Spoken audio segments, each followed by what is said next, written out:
तोहरा के अजय देवगन पसंद पाना तो खिंचा के भेज दो। कहाँ फोटोग्राफर बा?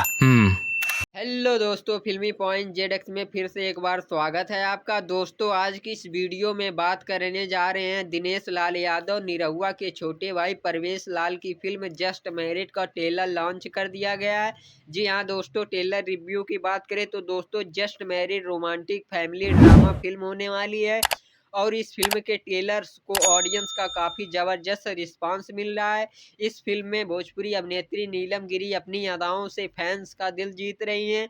फिल्म में उनकी शानदार परफॉर्मेंस और दमदार डायलॉग ऑडियंस को काफ़ी पसंद आ रहा है।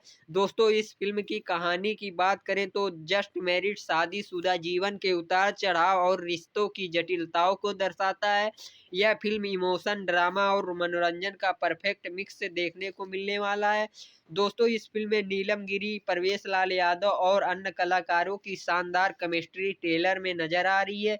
दोस्तों, यह फिल्म काफ़ी बेहतरीन होने वाली है। वीडियो अच्छी लगे तो वीडियो को लाइक करें। अगर आप भी न्यू एंड बेहतरीन फिल्मों के शौकीन हैं तो चैनल को सब्सक्राइब करना ना भूलें।